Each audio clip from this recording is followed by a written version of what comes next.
मैंने 8 फांसियां देखी थी।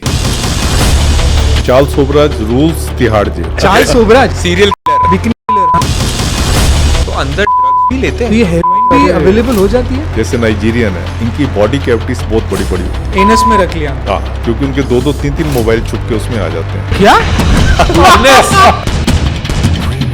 जेलर के मर्जी के बिना पत्ता भी नहीं हिलता। मोबाइल और बाकी सारी चीजें आ रही हैं। आप ये मान लो कि ये जेलर की मर्जी है।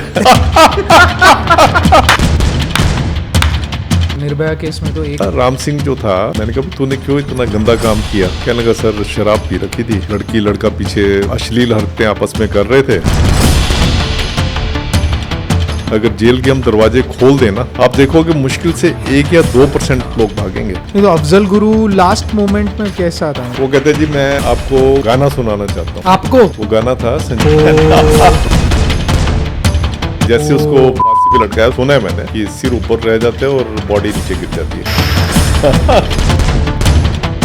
सुकेश चंद्रशेखर का उसको बहुत अंदर 5 स्टार फैसिलिटी मिल रही है, ये कैसे पॉसिबल है सर? एक अंधविश्वास था कि जेल के अंदर आपका बच्चा पैदा होगा तो वो लड़का होगा। क्या? भगवान कृष्ण भी जेल में पैदा हुए थे ना। एक कोई लाल किताब है, उसमें लिखा हुआ है।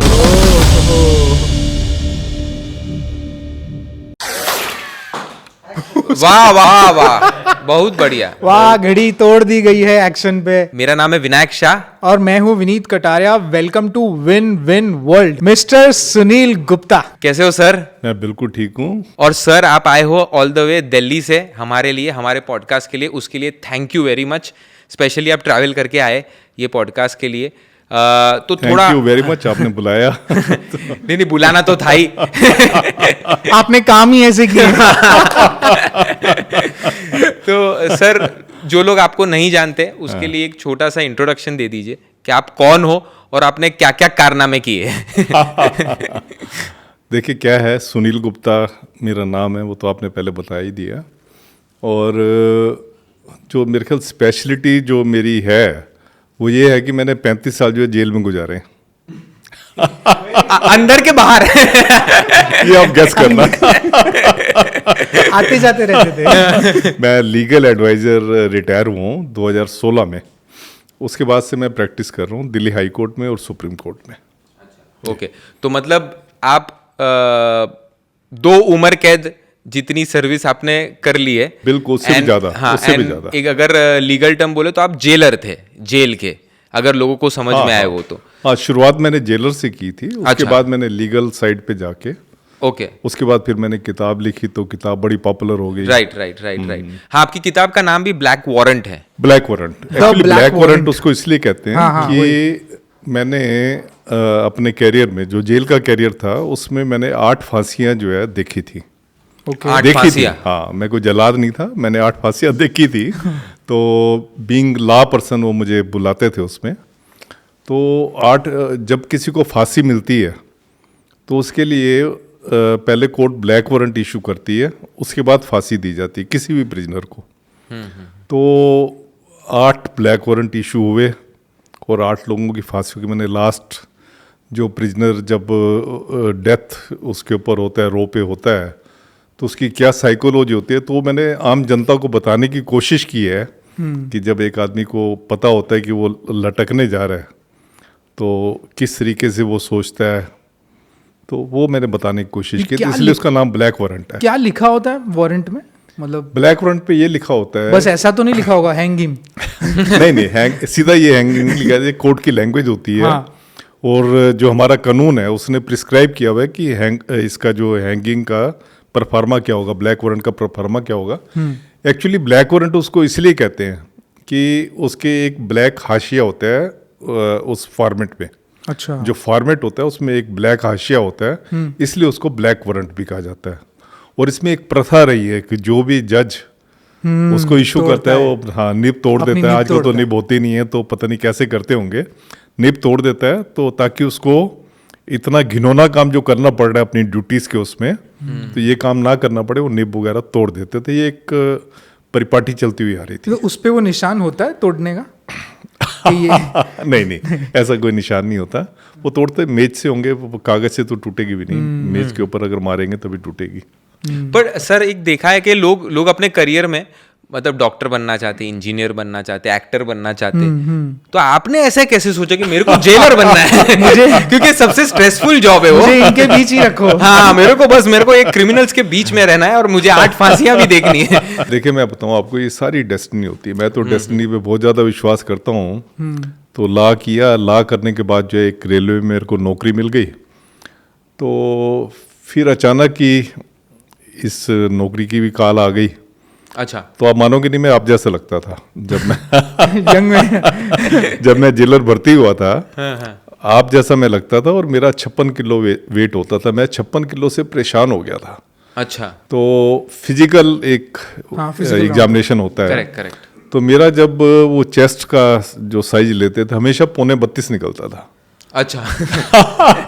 बढ़ ही नहीं रहा था। मैं इतना परेशान हो गया था और बिल्कुल पतला सूखा लगता, क्योंकि जैसा हमने देखा हुआ था कि जेलर होते थे, यस। बड़ी बड़ी मूछें होती थी, आप जैसी पर्सनैलिटी चाहिए थी उसके लिए। हाँ। और बिल्डर लगते थे। हाँ। मैं थैंक यू बोलना चाहूंगा।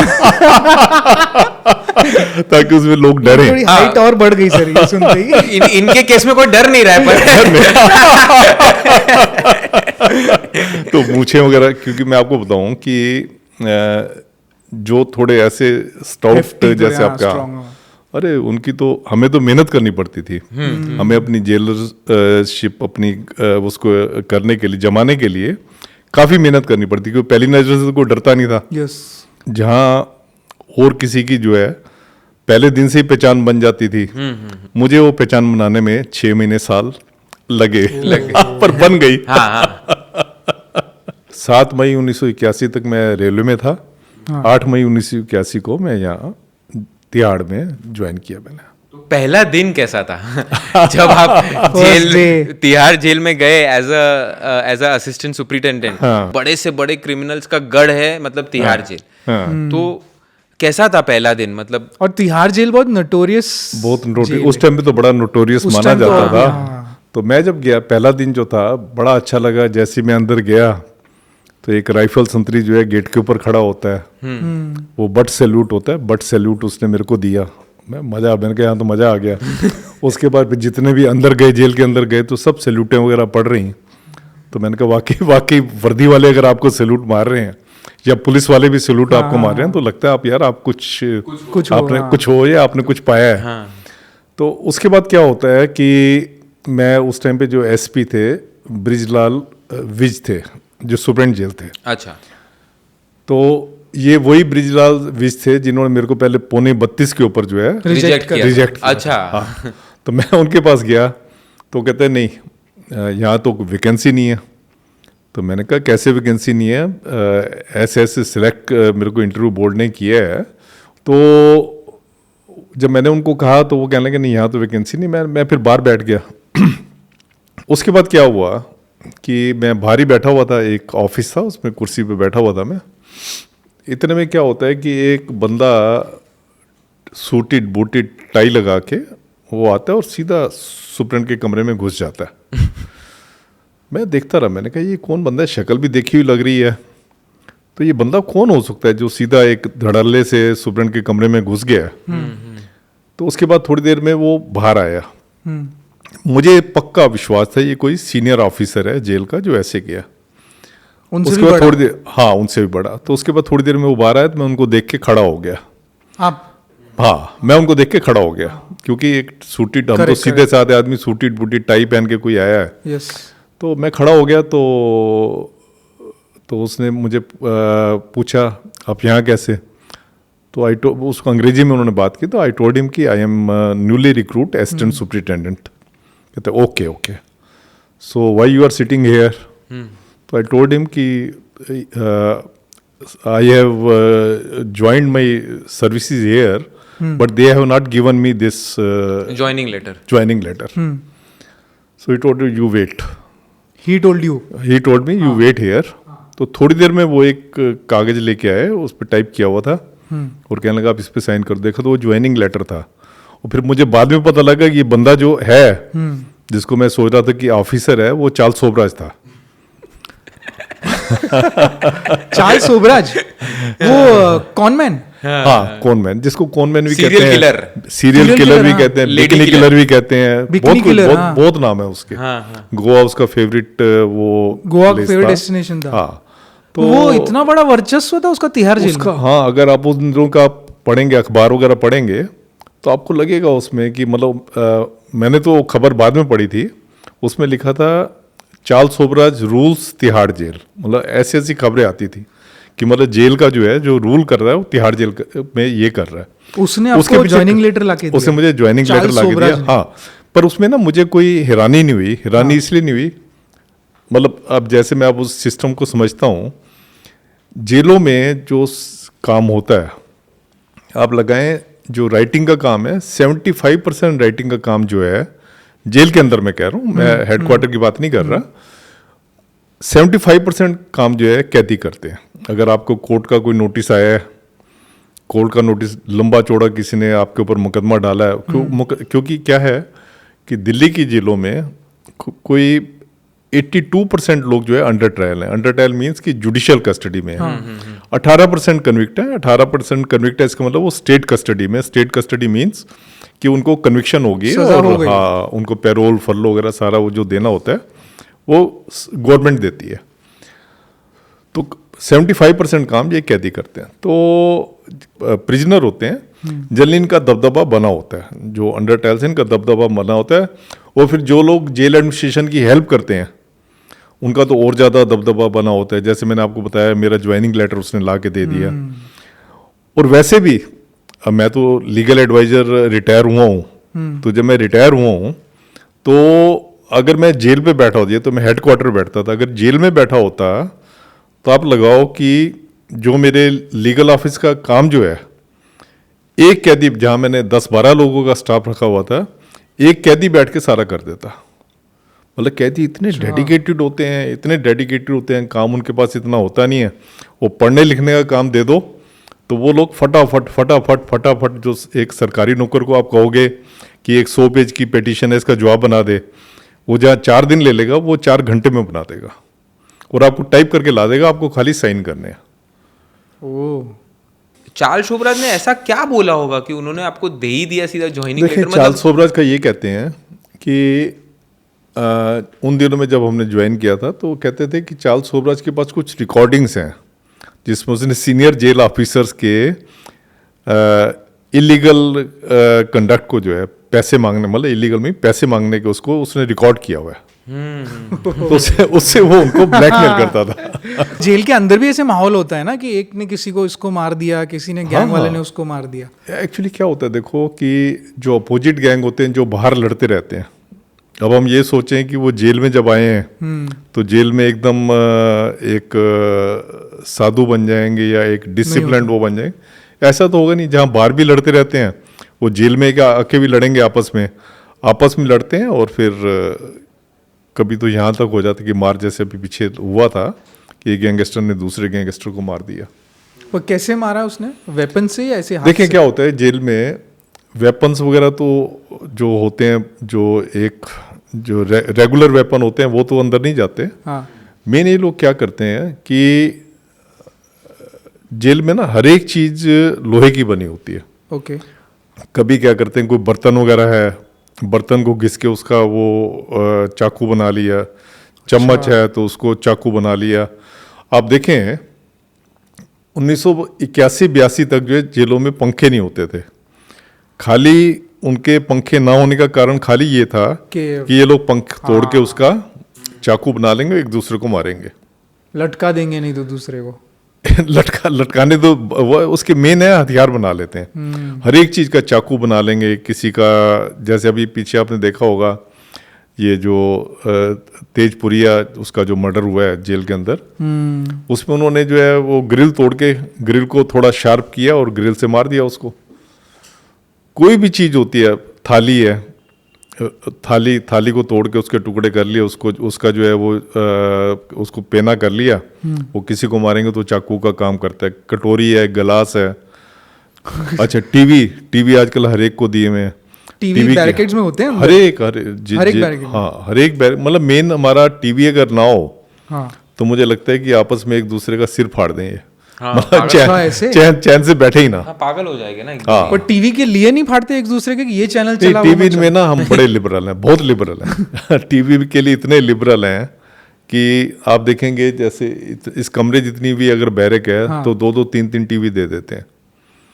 अब कई लोग कहते हैं मैंने, हाँ, कोई लोग कहते हैं मैंने ये चैनल देखना है, कोई कहते हैं मैंने खबर का देखना है, कोई कहता है मैंने पिक्चर देखनी है। सब अपना अपना चैनल चला रहे हैं। हाँ, सब अपना अपना और चैनल साउंड चला मिक्स ले। हो रही है, वो उसका कोई साउंड अपने वो इतना तो डिसिप्लिन रखते हैं, उनको पता नहीं सारा ये खराब हो जाएगा।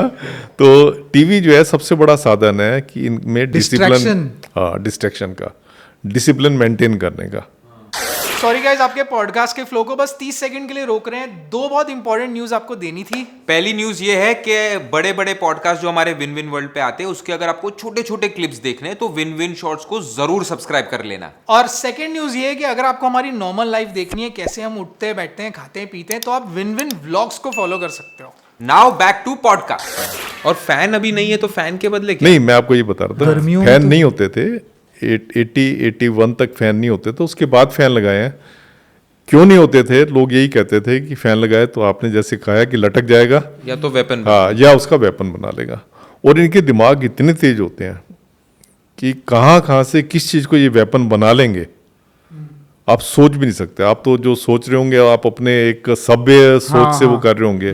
वेपन तो मुझे चाकू ही लगा था आज तक। हाँ, इनकी तो ऐसी ऐसी सोच होती है, किसी चीज को भी ये पैना करके उसको जो है वेपन का इस्तेमाल कर लेंगे, वेपन बना लेंगे। एक पिक्चर में ना मैंने देखा था, जापानीज फिल्म थी कोई थी, साबुन को उसने यूज किया था। साबुन को, मतलब जेल में ही थे वो लोग, साबुन अपने जिसको मारना था उसके मुंह में गले तक साबुन उतार दिया था उसने मारने के लिए। सोचो, साबुन को यूज करके भी किसी चीज को भी वेपन जैसा बना आपने भी सकते हैं, बोला। किसी चीज को भी वेपन जो है बना सकते हैं। जेल में जो हैबिचुअल प्रिजनर होते हैं, जो ट्रबल क्रिएटर होते हैं, या जिनको आप गैंगस्टर्स कह लो, यस, जो फेवरेट मोड है ना इनका जेल के अंदर, एक तो है मोबाइल फोन जरूर आए। मोबाइल मतलब जो कि allowed नहीं मोबाइल, हाँ, जो अलाउ नहीं है। खासकर जिस चीज का आप मना करोगे ना उनको ये नहीं करना, वो तो जरूर करना उन्होंने। होती है ना हम नहीं सुधरेंगे वाली बात, हाँ। तो हम नहीं सुधरेंगे वाली बात होती है। तो इनका क्या होता है कि जो गैंगस्टर होता है उसके लिए मोबाइल जेल में रखना उसके लिए हाँ। स्टेटस सिंबल है। जबकि आप देखो जेल में अच्छा। पीसीओ लगे हैं, जेल में पीसीओ लगे हैं, और रोज आप अपनी फैमिली से बात कर सकते हो, कभी भी। कभी भी नहीं, मतलब टाइमिंग होते हैं, उसी Timing टाइमिंग होते हैं, में हाँ, हाँ। सुबह शाम हाँ। टाइमिंग होते हैं। पीसीओ लगे होने के बावजूद बड़े आराम से मतलब बातचीत होती है, उसके बावजूद इन्होंने मोबाइल रखना होता है। मोबाइल क्यों रखते हैं? मोबाइल के पीछे खाली एक ही कारण होता है, मोबाइल रखेंगे तो 10 आदमी बैरक में हैं, वो कहेंगे यार ये तो कोई बड़ा पहुंच वाला है, हाँ। पहुंच वाला है। बिल्कुल आपने ठीक कहा। अच्छा, वो भी बड़ी बड़ी डींगे मारेगा, वो ये कहेगा अरे सुप्रीम जेल तो अपना बच्चा है। ये जो एस्टर्न सुप्रीम जेल है ये तो Right. हमारे घर में आता जाता रहता है, इससे तो जो चीज़ चाहिए वही मंगवा के दूंगा। तो सबसे फेवरेट तो है कि मोबाइल को अंदर रखना है गैंगस्टर्स ने। तो अंदर ड्रग्स भी लेते तो ये हैं? हेरोइन भी अरे, अवेलेबल हो जाती है? अवेलेबल कर लेते हैं अपने आप को। देखो अवेलेबल कैसे करते हैं, वही चीज मैं बताने जा रहा था, हाँ। कैसे लेके हाँ, जाते मैं वही बोल रहा था कि ड्रग्स और हेरोइन कैसे अंदर जेल में आ सकता है? हैं। ये लोग को देखो इनका फेवरेट मोड क्या होता है। हाँ जैसे नाइजीरियन है, हाँ इनकी बॉडी कैविटीज बहुत बड़ी बड़ी होती है। अब एक नाइजीरियन हमारे सामने खड़ा हो ना, तो जेलर तो उसके आगे बच्चा लगता है, वो पूरे रावण आप कह लो, रावण की तरह होते हैं। हाँ। तो इनकी बॉडी कैविटी बहुत बड़ी बड़ी होती है। एक तो बॉडी कैविटी में छुपा के लाते हैं। बॉडी कैविटी मतलब आप बोल रहे हो मुंह में रख लिया या कोई नहीं, भी बॉडी कैविटी मतलब आगे पीछे की। अच्छा, ओके। एनस में रख लिया अंदर? हाँ, एनस में। एनस बड़ा फेवरेट मोड है चीजें अंदर लेके आने का, ओ बाप रे बाप। क्योंकि उनके 2-2 3-3 मोबाइल छुप के उसमें आ जाते हैं। अरे माय गुडनेस, ओ बाप रे। इतनी भाई चोरी भगवान ने एनस किस चीज के लिए दिया है और क्या यूज हो रहा है ये? बड़ा प्रॉफिटेबल वो हाँ, है। तो जब profitable कोई है। नाइजीरियन आता होगा तो रादर देन बॉडी चेक उसका कैविटी पहले चेक होती है। कैविटी पहले हाँ, पर वो लोग वो पूरा नेकेड करके चेक करते ही है चेक ना? कर पूरा नेकेड करके करते हैं। तो इन्होंने नाइजीरियन ने ना कंप्लेंट कर दी थी एनएचआरसी को, सुप्रीम कोर्ट में भी की थी कि ये चेक करते हैं, अच्छे तरीके से चेक करते हैं। बीच में क्या होता है, गलती की थी हम लोगों ने, सीसीटीवी लगा दिए थे वहाँ पे कई बार हमारे चेकिंग रूम में। चेकिंग रूम में। ताकि हमारे कई सिपाही जो है ठीक तरीके से चेक नहीं कर रहे, हमारा उनके ऊपर कंट्रोल है, इसलिए सीसीटीवी लगा दिए। फिर उन्होंने सीसीटीवी का कहा, तो फिर कोर्ट ने में कहा नहीं सीसीटीवी मत लगाओ, बिकॉज पर चेकिंग आप नेकेड करके कर रहे हो तो वो आप करते रहो। हाँ। दूसरा इनका फेवरेट मोड होता है, जो इंडियन होते हैं ये लोग क्या करते हैं, जो स्मैक का आदी होता है वो स्मैक को एक उसमें डाला, अपना पॉलीथीन में डाला, हाँ। छोटे छोटे पॉलीथीन के पैकेट होते हैं उसमें डाला और उसको इंजेस्ट कर लेते, मतलब वो अंदर ले लेते हैं, स्टोमक में ले लेते स्टोर हैं, करते हैं। स्टोमक में लेके उसके बाद आके अंदर वो मीटिंग वगैरह करते हैं, वो बाहर निकल आता है, उसके बाद वो स्मैक पीते हैं, इंजॉय करते हैं, लड़ाई करते हैं। लड़ाई भी बहुत होती है स्मैक के पीछे। और क्या है, दिल्ली की जेलों में तिहाड़ में हमारे जो है ये 16 जेलें हैं। हाँ। 9 जेलें तिहाड़ में, 1 जेल रोहनी में है और 6 जेलें जो है मंडौली में है। जो ड्रग एडिक्ट होते हैं इनकी मैनेजमेंट इतनी मुश्किल होती है, इतनी मुश्किल होती है कि अगर आपने ड्रग एडिक्ट को, अगर आपने ड्रग जैसे आया उसको अगर आपने ड्रग नहीं दी, अगर आपने ड्रग नहीं दी तो वो कुछ भी कर सकता है, किसी दूसरे का मर्डर भी कर सकता है, अपना सिर फाड़ के वो कुछ कर चोट पहुंचा सकता है या सुसाइड भी कर सकता है। तो वो जो ड्रग एडिक्ट की जो मैनेजमेंट होती है वो बड़ी टिपिकल होती है और इसके लिए हर एक जेल में जो है ड्रग डी एडिक्शन वार्ड बने हुए हैं, रिहेबिलिटेशन वार्ड बने हुए हैं। क्योंकि अगर आप इनको ड्रग उस पर नहीं करोगे, ड्रग से इनको वीन अवे नहीं करोगे तो ये पूरी जेल को हेल बना देंगे। और दिल्ली की जेलें हैं वहाँ पे करीब करीब 8% जो लोग हैं वो ड्रग एडिक्ट होते हैं, जो कि नंबर कम है। अगर वो आप और जेलों से कंपैरिजन करो, अगर आप नॉर्थ ईस्ट की जेलों में जाओगे वहाँ तो 30% तक जो है ड्रग एडिक्ट होते हैं। तो पूरी जेल कैसी दिखती होगी? तो ड्रग एडिक्ट जो होता है वो उसको जो तलब होती है ना ड्रग की, तो कई बार क्या होता है हमारे जैसे सामान आया हुआ बाहर से, ट्रक आया हुआ है, उसने जब ऑफलोड कर लिया सामान वगैरह, तो जब वो बाहर निकल रहा होता है तो उसके टायर से चिपक जाएंगे, टायर के ऊपर जो जगह होती है मड गार्ड उसमें उससे चिपक जाएंगे, या बोरी वगैरह खाली बोरी जा रही होती है उसके बीच में घुस जाएंगे और पूरी उनकी कोशिश होती है भागने की, बाहर निकलने। ऐसे ही हमारे जो जेलें हैं ये इनकी एक बाउंड्री वाल दूसरी बाउंड्री वाल से जो है जुड़ी हुई है। ऐसे ही एक हुआ, मुझे केस याद आ रहा है, 2004 की बात है। एक ड्रग एडिक्ट था, उसको ड्रग नहीं मिली तो उसने छलांग मार के अपनी तरफ से उसने छलांग मार दी दीवार से बाहर जाने के लिए, जेल से बाहर ऊपर चढ़ गया वो। हाँ, ये कुछ भी कर, मतलब जब इनका ड्रग उसका होता है ना, वो जो तलब लगती है, जब तलब लगती है, साइकी उनकी ऐसी होती है कि दीवार टाप जाएंगे। दीवार टापते मैंने बहुत देखे हैं। तो उसने दीवार टाप ली। जब दीवार टाप ली तो हमारे यहाँ तो हमें पता ही नहीं था, हम सारा उसको ढूंढ रहे, क्योंकि बड़ी एक टिपिकल एक्सरसाइज होती है जब कोई प्रिजनर भाग जाता है, मिल नहीं रहा होता, हम लोग नीचे गटर है उसमें देखते हैं, सीवर लाइन में देखते हैं, अच्छा जितनी खाली जगह पड़ी होती है उनको देखते हैं, ऊपर की टैंक ओवरहेड टैंक है उनको देखते हैं, सब जगह देखते हैं कहीं कहीं मिल जाए। नाइजीरियन की कैविटी। तो सारा चीज जो है हम उसमें देखते हैं। तो हम बड़े परेशान थे कि ये बंदा मिल नहीं रहा। जेल में ना सबसे अच्छी टर्म है सब अच्छा। हाँ। क्या क्या सब अच्छा, everything is fine, everything is fine, all is well, all is well, जो 3 इडियट में था ना, ऑल इज वेल। अगर आप सब अच्छा बोलते रहोगे बड़ी पॉजिटिविटी आती है। अच्छा, सुबह का जो सब अच्छा होता है उसका मतलब ये होता है कि आपने जितने प्रिजनर रात को बंद किए थे, सवेरे वो प्रिजनर सारे पूरे हैं, कोई भागा नहीं, कोई मरा नहीं। हाँ। शाम का सब अच्छा करते हैं, उसका मतलब ये होता है जितने कोर्ट से प्रिजनर आने थे वो सारे आ गए हैं। हाँ। और पूरा है वो, तो सब अच्छे का होता है। तो हमारा जो जेल का सब अच्छा था, जो मैं आपको कहानी बता रहा था उसकी, ड्रग एडिक्ट की, हाँ।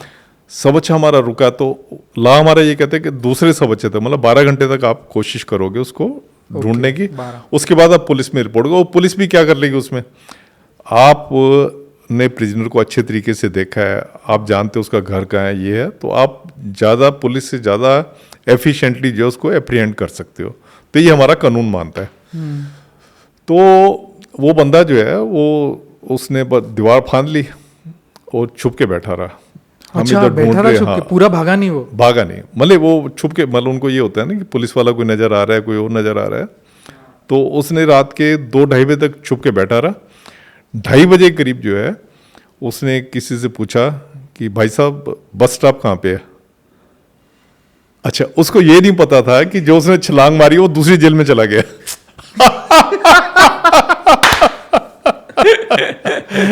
उसको ये नहीं पता था कि जेल नंबर 3 से छलांग मार के वो जेल नंबर 2 में पहुंच गया। तो ऐसे सटी हुई थी जेलें? हाँ, सारी जेलें सटी हुई। और वहां पे लोगों को पूछ रहा है कि बस कहाँ पे है। वो भी सोच रहा है वाह बढ़िया। अच्छा, जिस सिपाही ने पकड़ा, हाँ, वो सिपाही भी कोई इतना ज्यादा एफिशिएंट नहीं था। अच्छा। पर वो समझ गया कि जब ये बस स्टॉप पूछ रहा है तो ये मतलब है कोई बाहर। हाँ। और उसको ये पता ही था कि दूसरी जेल में जो बंदा मिल नहीं रहा है, वो बेचारे परेशान है, तो उसने उसकी गर्दन से पकड़ा, वापस चल अपनी जेल में। तो ऐसे ऐसे जो है इंसिडेंट होते हैं। ड्रग एडिक्ट मतलब ऐसे ऐसे हैवक जो है जेल में क्रिएट करते हैं। और ना मैंने जेल के बारे में सुना है कि जेलर के मर्जी के बिना पत्ता भी नहीं हिलता। हाँ। तो यहाँ तो मोबाइल और बाकी सारी चीजें आ रही हैं। तो आप ये मान लो कि ये जेलर की मर्जी है। एक्चुअली होता क्या, देखो कि जेल में जैसे अगर मैं दिल्ली की जेल का लूं, तो यहाँ पे इवन तंबाकू भी जो है बैन है। तंबाकू, बीड़ी, सिगरेट सब चीज बैन है। तो एक जेलर अगर बहुत ही ढीला है, तंबाकू का एक पुड़िया जो बाहर 5 रुपए की मिलती है, अगर जेलर बड़ा ढीला है तो जाके आपको 50-100 रुपए में मिल जाएगी जेल के अंदर। 10 गुना रेट। 10 गुना रेट। तो कई सारे तो बाकी सिपाही का 95 रुपीज कहाँ जा रहा है? वो तो प्रॉफिट है ना, जो एक रिस्क लेके समाज जो अंदर सेवा लेके जो- आ रहा है, समाज सेवा कर रहा जेल है। एडमिनिस्ट्रेशन भी तो चलाना है भाई। प्रॉफिट कहाँ जाएगा मतलब? हमारी जेलें चलेंगी कैसे? जो भी आप सोचो ये। हाँ, तो तंबाकू जो है इतना महंगा जो है जेल के अंदर बिकता है। अगर वही जेलर अगर बहुत सख्त है, हाँ, तो वो चीज़ 1000 रुपए की बिक सकती है। 5 रुपए वाली जो चीज़ है, अगर जेलर सख्त है, जो अंदर बिल्कुल कहते हैं, आप जो बात कह रहे हैं ना, उसकी मर्जी के बगैर हाँ, कोई पत्ता भी नहीं हिल सकता, अगर सख्त है, वही 5 रुपए वाली चीज़ जो है 1000 रुपए की हो जाती है। ज्यादा महंगी बेचेगा वो। बहुत ज़्यादा, नेचुरली ज़्यादा महंगी हो जाएगी जब डिमांड एंड सप्लाई पे है ना। अगर आपकी सप्लाई कम होगी, जेलर सख्त है। मुझे लगा सर बोलेंगे जेलर सख्त है तो वो नहीं होने देगा ऐसा काम। नहीं नहीं, मुझे एक चीज था कि आपने जैसे चार्ल्स शोबराज ने आपका ज्वाइनिंग लेटर दिलाया था। Yes. तो मतलब आप फिर ज्वाइन हुए तभी चार्ल्स शोबराज शायद आपके जेल में ही था। तब एक ही जेल होती थी। अच्छा, तभी एक ही जेल होती थी, तो तभी वो था आपके साथ? हाँ। अच्छा। ये सन में 76 में, ये 1976 में ये जेल में आया था। आपको ऐसा नहीं लगता है कि एक क्रिमिनल जब एक तिहाड़ जेल को कंट्रोल कर रहा है, तो यहाँ पे कहीं ना कहीं जो एडमिनिस्ट्रेशन है उसका ही फॉल्ट है? क्योंकि एक क्रिमिनल आदमी कैसे इसको चला सकता है? एक भले चलो वो ब्लैकमेल कर रहा है लोगों को, एक छोटा सा क्रिमिनल इतनी बड़ी जेल चला रहा है और एडमिनिस्ट्रेशन कुछ नहीं छोटा सा कर पा रहा। क्रिमिनल नहीं है चार्ल्स शोबराज जो है, पता नहीं कितनी जगह से वो जेलों से, जो विश्व की जो बड़ी बड़ी जेलें हैं, जो सिक्योरिटी जेलें हैं, वहां से भागा हुआ था। उसका तो आप किताब पढ़ेंगे, सर्पेंटाइन और ऐसे उसने लिखी है, life and history of Charles Sobhraj, best seller किताबें हैं। तो जितनी जो बेस्ट जेलें हैं वर्ल्ड की, वहां से वो भागा हुआ है। छोटा उसको नहीं कह सकते आप उसकी इंसल्ट कर रहे हो। छोटा मतलब इन द सेंस ऑफ के in terms of morality and humanity के एक वैसा एक क्रिमिनल ही है फाइनली। चलो भले आप इंटेलिजेंट क्रिमिनल बेसिकली क्रिमिनल है। वो करता क्या था कि गोवा में अपना बेस बनाया हुआ था। गोवा में जो फॉरेन लड़कियां हैं, वो शक्ल से बड़ा स्मार्ट लगता था। मैं आपको ये बताऊं, अच्छा दिखता था? इतना स्मार्ट लगता था, मतलब जैसे गोरे चिट्टे और एकदम स्मार्टनेस से जैसे बोलते हैं ना, अच्छा, इतना अच्छा उसका बोलने का ढंग था कि उसको लेडी किलर इसलिए कहते थे कि वो लेडीज के साथ, तो खासकर फॉरेनर जो लेडी हैं, उनके साथ एकदम इंस्टेंट दोस्ती कर लेता था। और इंडिया की कितनी औरतें थीं जो उसके ऊपर मरती थीं। हम लेटर वगैरह उन दिनों में देखते थे, क्योंकि कोई भी लेटर किसी प्रिजनर को नहीं जा सकता जब तक कि जेलर पढ़ता नहीं है। खुद पढ़ उसको ऐसे ऐसे लव लेटर आते थे, हमें तो कई बार शर्म आती थी कि जेलर को तो कोई नहीं पूछता, और चार्ल्स शोबराज एक कैदी को इतने लोग पूछ रहे हैं। इंडिया वाले लड़कियों ने लिखा था।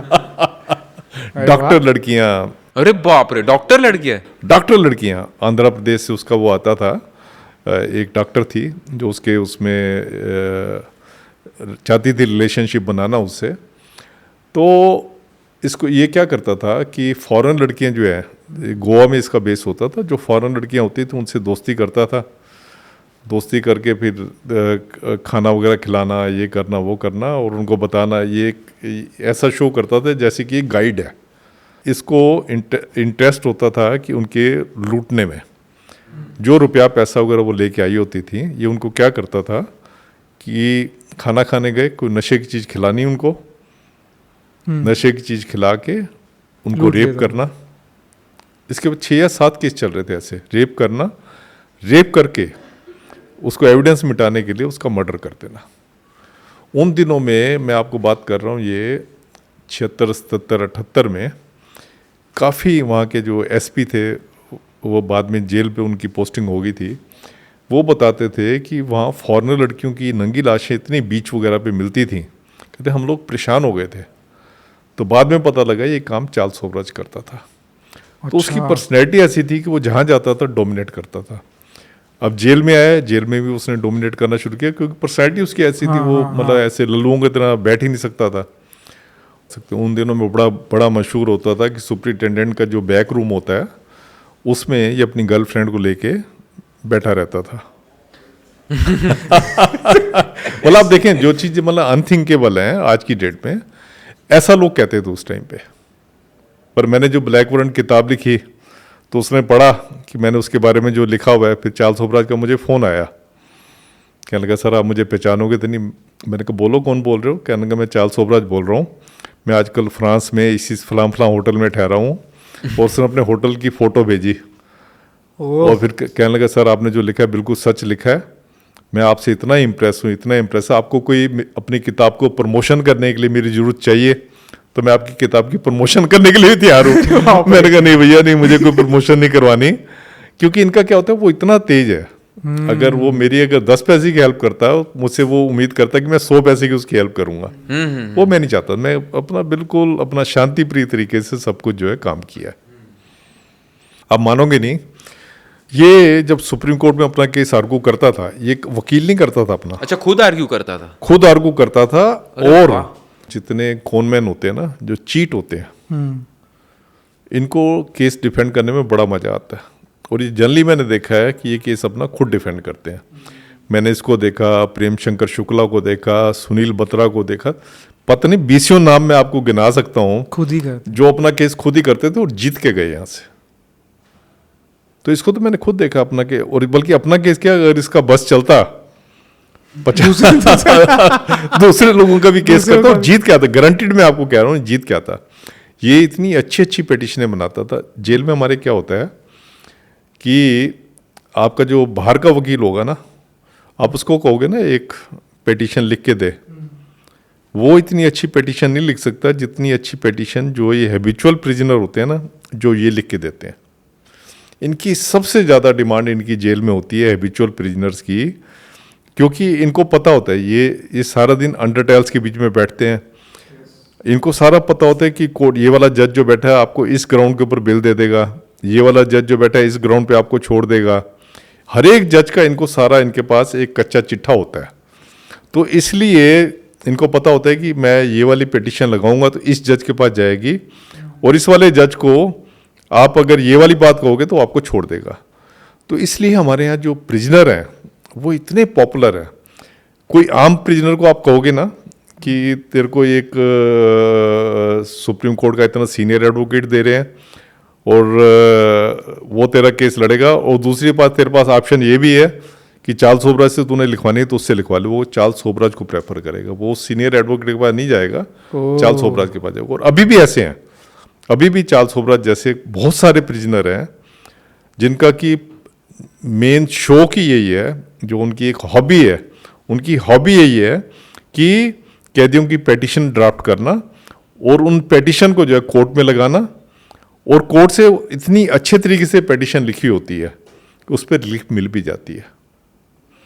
अगर एक्सपीरियंस है ना, एक्सपीरियंस है, अगर 10 पेटिशनें जेल से जाती हैं बाहर, मैं एग्जांपल दे रहा हूँ, पेटिशनें तो काफ़ी ज़्यादा जाती हैं।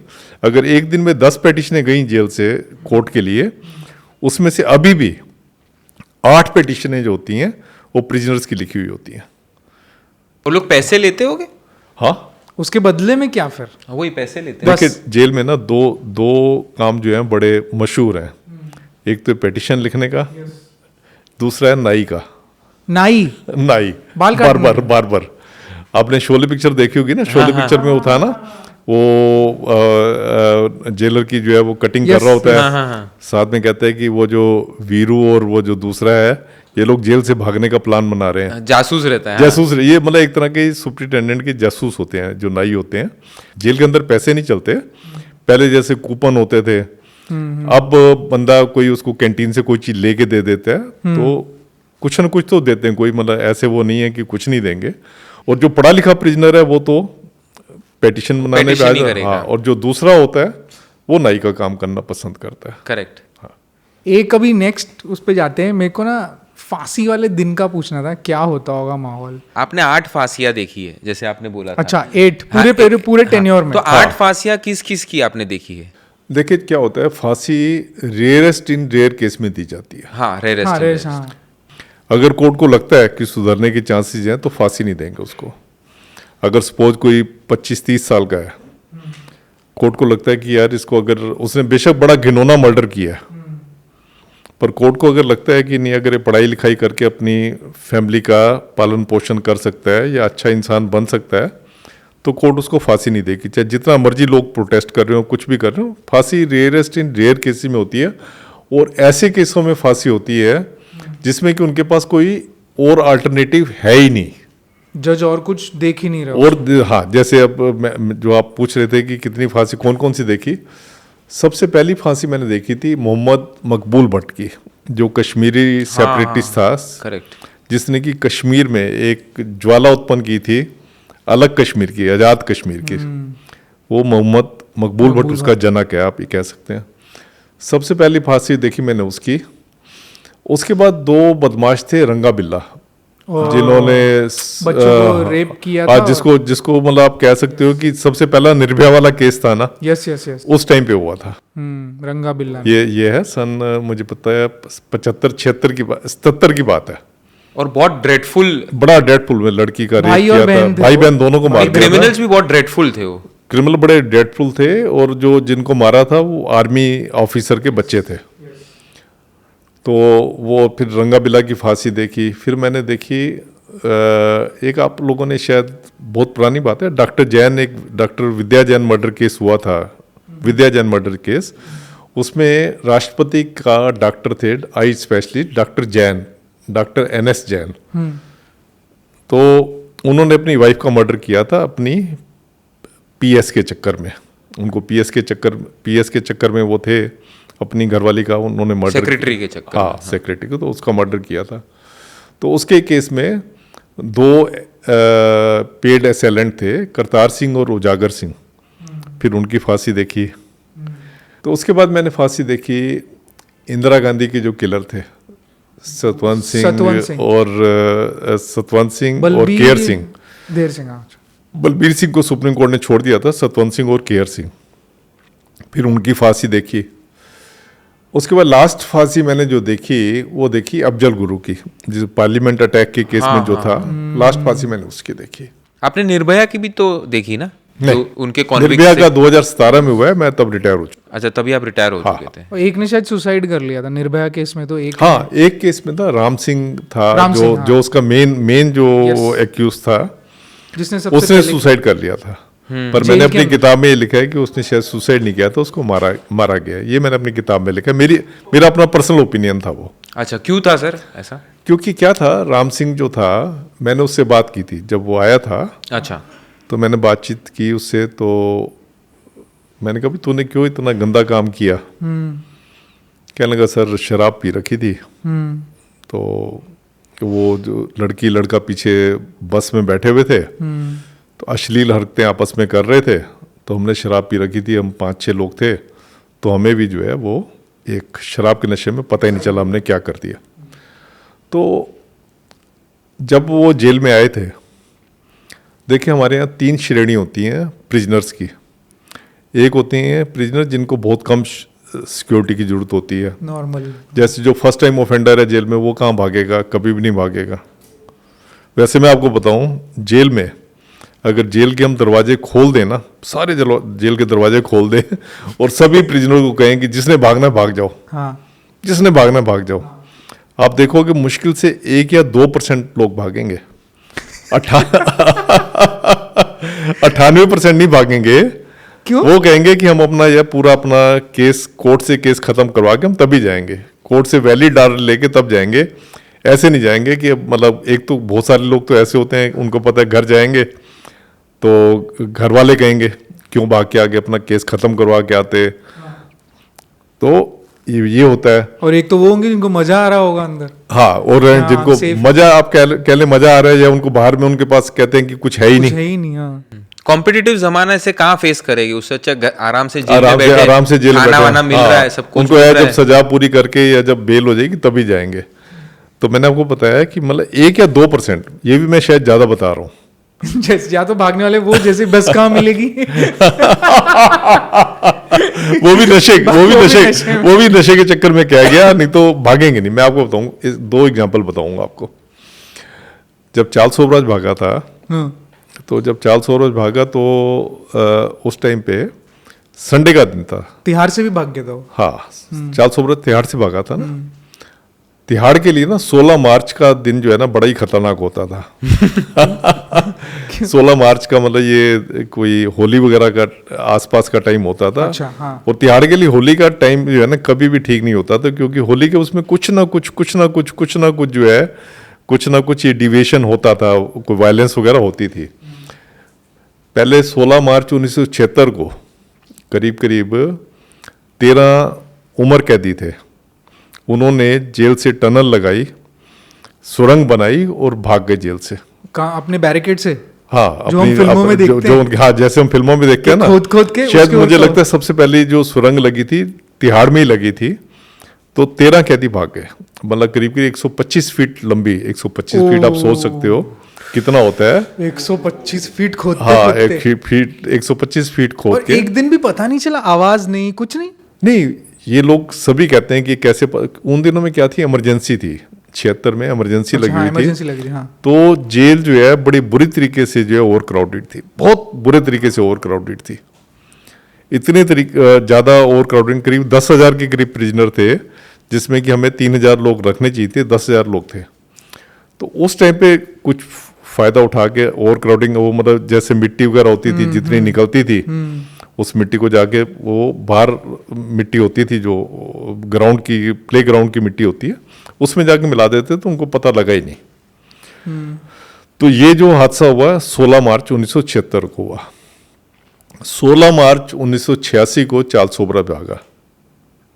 अच्छा, 16 को ही। 16 मार्च 1987 को एक बाबा जी थे, उनके 2 सेवक थे जो उनकी सेवा वगैरह कर रहे थे। तो उन्होंने अपने चेलों को जो है, उन दोनों बंदों को मार दिया, कत्ल कर दिया। बाबा जी ने ईंट मार के ना उनका दोनों के पहले सिर फाड़े और फिर उनको मार दिया। बाबा जी ने। हाँ, तो जब बाबा जी से पूछा आपने क्यों मारा, कहने कि मेरे गुरु का हुक्म आया था कि मार दो इनको। तो जस्ट मैं ये बताने की कोशिश कर रहा हूँ कि मार्च का महीना जो है ना जेल के लिए कभी ठीक नहीं होता था। ये भी 16 तारीख को हुआ। ये भी 16 तारीख को हुआ, 16 मार्च 1987 को। तो कुछ ना कुछ उसमें जो है ये होता था। तो उसी में ये है कि अब जैसी 16 मार्च आने वाली होती थी, हम लोग सारे जो है अपना सांस थाम के बैठे होते थे कि 16 मार्च को क्या होगा। तो चार्ल्स सोबराज कैसे भागा था? तभी तो आप थे। हाँ, तब मैं था। तो चार्ल्स सोबराज जो है उसने क्या किया कि देखिए क्या है, हमारा कानून ना बड़ा क्लियर है। हमारा कानून ये कहता है कि जेलर जो है वो होस्ट है और प्रिजनर जो है गेस्ट है। होटल में आए, होटल में। हाँ, मतलब होटल का लो, ये हमारा लॉ है। हाँ, खातिरदारी पूरी होनी चाहिए, जो उसकी एंटाइटलमेंट है पूरी मिलनी चाहिए, कोई उसको मारना नहीं, कोई कुछ नहीं करना, ये हमारा लॉ है। हाँ। संडे का दिन था, तो इसने जेलर को कहा, उस टाइम पे जो ड्यूटी ऑफिसर था उसको कहा कि मेरा बर्थडे है और मैं कुछ मिठाई वगैरह सबको खिलाना चाहता हूँ, मिठाई फ्रूट वगैरह खिलाना चाहता हूँ। जेलर ने अलाउ कर दिया, जो भी ड्यूटी ऑफिसर था उस दिन, जेलर नहीं होता, ड्यूटी ऑफिसर जो है वहाँ पे, उसने अलाउ कर दिया। उसके बाद क्या होता है कि एक इसका पुराना साथी था डेविड हॉल, वो एक ड्रग पेडलर है, ड्रग पेडलर अभी भी है, अभी मरा नहीं है वो, तो ड्रग पेडलर था उस टाइम पे भी। तो वो अपनी कार में आता है, फ्रूट्स, कस्टर्ड और मिठाइयाँ वगैरह लेके वो जाके चार्ल्स सोबराज को दे देता है। जेल के अंदर। हाँ, चार्ल्स सोबराज उस टाइम जेल के अंदर एक रिसेप्शन एरिया होता है जिसको कहते हैं, जहाँ पे गेट कीपर वगैरह रहते हैं, उसको कहते हैं ड्योड़ी मतलब रिसेप्शन एरिया।